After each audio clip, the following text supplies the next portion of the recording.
De Heer zij met u en met uw geest. Uit het heilige evangelie van onze Heer Jezus Christus volgens Lucas. Lof zij u Christus. Op zijn reis naar Jeruzalem trok Jezus door het grensgebied van Samaria en Galilea. Toen hij een dorp binnenging, kwamen hem daar 10 melaatsen tegemoet. Ze bleven op een grote afstand staan en riepen luidkeels: Jezus, meester, ontferm u over ons. Hij zag hen en sprak: gaat u laten zien aan de priesters. En onderweg werden zij gereinigd. Een van hen keerde terug toen hij zag dat hij genezen was. En hij verheerlijkte God met luide stem. Vol dankbaarheid wierp hij zich voor Jezus' voeten neer. En deze man was een Samaritaan. Hierop vroeg Jezus: zijn niet alle 10 gereinigd? Waar zijn dan de 9 anderen? Is er niemand teruggekeerd om aan God eer te brengen dan alleen deze vreemdeling? En hij sprak tot hem: sta op en ga heen.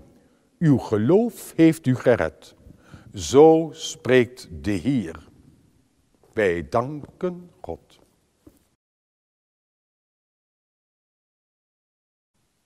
Wij Nederlanders zijn een zelfbewust volk binnen een evenzo zelfbewust verenigd Europa. En op zich hoeft dat helemaal niet verkeerd te zijn. Een goed zelfgevoel kan een goed fundament zijn om iets positiefs te kunnen opbouwen. Een zelfverzekerd gevoel kan echter ook blind maken. Wat dacht u bijvoorbeeld van het probleem rond de vluchtelingen? Die kunnen zich bij ons echt niet zoveel veroorloven, al menen sommigen van ons heel zelfverzekerd dat ze zich juist te veel veroorloven. Mogen ze bijvoorbeeld klagen over het eten in opvangcentra? Ik zou willen reageren door middel van een tegenvraag. Stellen we ons eens voor, wij worden opeens vluchteling en komen in Afrika of Azië terecht. Wees eerlijk. Denkt u dat wij ipso facto tevreden zullen zijn met het eten? En hebben wij zelfverzekerde Nederlanders bovendien niet geleerd om mondig te zijn? Zelfverzekerd zijn, het is nogmaals een positief gegeven. Maar dit gevoel kan ook overgaan in een gevoel van superioriteit. En dat is meestal onvruchtbaar. De lezingen van deze zondag brengen ons op het juiste spoor. De eerste lezing is eigenlijk te kort. Dat wil zeggen, om deze tekst te kunnen begrijpen, hebben wij de voorgeschiedenis nodig. Het gaat hier over een zekere Syriër Naaman.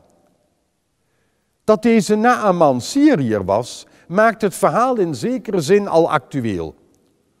Toch zult u hopelijk gaan zien dat deze Naaman meer weg heeft van ons zelfverzekerde Nederlanders dan van de vluchtelingen uit Syrië die tegenwoordig bij ons wonen.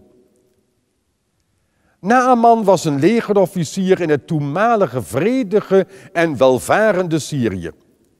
Het was het land van de rivieren Abana en Parpar, die de hoofdstad Damascus in die dagen op de kaart wisten te zetten. Israël was voor hen het vreemde kleine buurland. Welnu, deze Naaman leed aan een vreselijke huidziekte. Nu had het machtige Syrië eens slaven kunnen buitmaken in Israël. En onder die slaven was een meisje. Zij kende in haar geboorteland Israël een profeet. En die heette Elisa. En die zou, aldus het meisje, Naaman wel kunnen genezen van zijn huidziekte. Maar Naaman, hij luistert maar half. Hij weet als burger van het welvarende, zelfverzekerde Syrië toch wel beter dan zo'n slavinnetje. Via de koning van zijn land laat hij zich in contact brengen met de koning van Israël, in de overtuiging: die koning van dat landje Israël zal wel raad weten met dat vreemde verhaal over die profeet.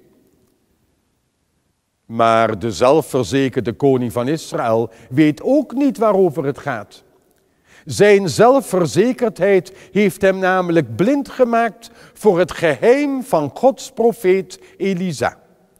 En hij denkt op zijn beurt Syrië, dat is louter uit op oorlog.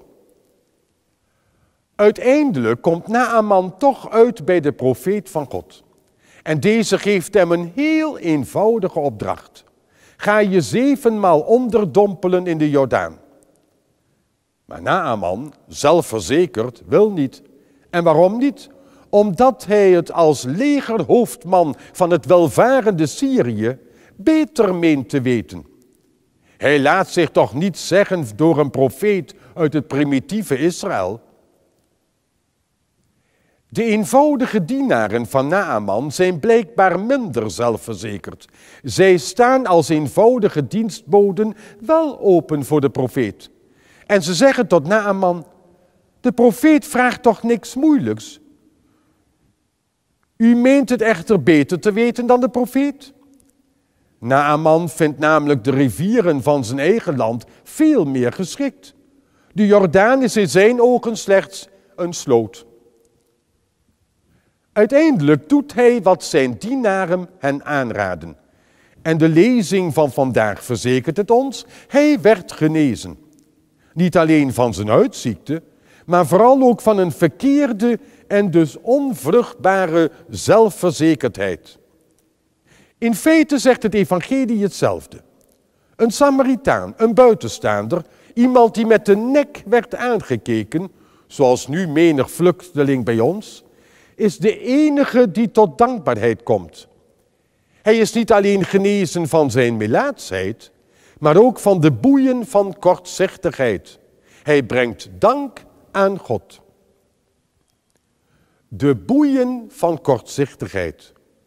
Paulus zegt ons vandaag, het woord van God laat zich niet in boeien slaan. De kerk van Jezus groeit dan ook nog altijd en dan met name in de door ons zo genoemde derde wereldlanden. Bij ons lijkt de kerk onnozel en klein, zoals in de ogen van Naaman de rivier de Jordaan onnozel was. En toch werd hij in die onnozele rivier genezen. Dat wij opnieuw oog krijgen voor het woord van God. Het woord dat niemand in boeien kan slaan. Het woord dat ook door onze kleine kerk nog altijd wordt uitgedragen. Amen.